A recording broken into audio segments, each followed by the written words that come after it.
Good evening, Krishna Rao. Good evening. We welcome you back to our every week roundup of IYR talks, and for this week, for the weekend at 9th March 2024, on an international scenario, I just would like to take your reflections on the Haiti violence, and in Caribbean islands, the existing person who is the president of that country went outside to take the support, military support, and by the time he came back, he has not been allowed to enter into the country in Dominican Republic thing. So, how do you foresee the future of this problem? And without American intervention, I don't think, because more nearer to the American borders. So, what could be the strategy of America in containing this violence and all that? Yeah, we read in history an island of Hispaniola in the Caribbean seas, where Columbus first put his anchored his ship and thought he has discovered a new continent, America. But actually he discovered this area. That's where this Haiti is located. Then it became a Spanish colony because Columbus is basically a Spaniard. And then in those days they started growing a lot of the sugar cane in that area. It's very Cuba and Haiti, all these areas are very good for sugar cane cultivation. Large extents of estates on which sugarcane was grown. That naturally required a lot of labor. So the same slave trade which got slaves to United States of America, same slaves also, African slaves came and started working on the fields of these Spanish estates, sugarcane estates.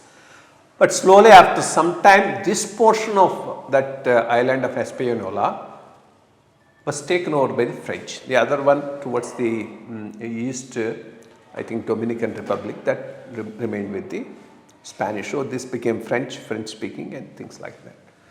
And way back in early 19th century, 1807 or so, there was a slave revolution here. I mean, when we were not even, still the East India Company was ruling us, but there was a slave revolution. They drove away the French and then established a government. Of course, right from the beginning, the America was getting involved in that. There's no doubt about that, because in those days, America was supporting the slaves, and at least some of those presidents were in favor of slave trade. So that continued. Then there were a series of governments which changed, but there was no stable government. Institutions were not well established, in spite of the fact that it has become free somewhere in around 1807 and continued in existence for more than 2 centuries compared to what we are half a century old, or 70 years or so. But still institutions were not. So series of dictators, bad governance, corruption, violence, this has become the root cause. So no proper elections were held. There was a military dictator who for a long time ruled this country, who was supported by the USA just because he is anti-communist. Because Cuba was communist, they didn't want this to become communist. So that helped, that fell. Then somebody towards 2019 or so came over as thing by election, but he was dethroned, and this man was only a caretaker prime minister or president, Haley or somebody who is now ruling. And this fellow went to Kenya to negotiate a police force, Kenyan police force, to come and do the law and order in Haiti. And before he could come, the gangs have taken over the whole of the country and told he can't even enter the airport. Now he can't even go there.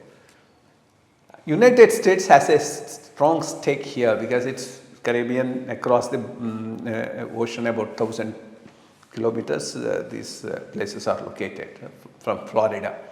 So United States should take the initiative, and what I think is there should be a transitory government with this fellow and somebody else, and under UN auspices a fair election should be held, and whoever wins should be given the charge of the governance, and then military protection should be taken over by the UN instead of leaving locally to the local military, because local military, they are not used to this, so they will immediately organize a coup and send this fellow out.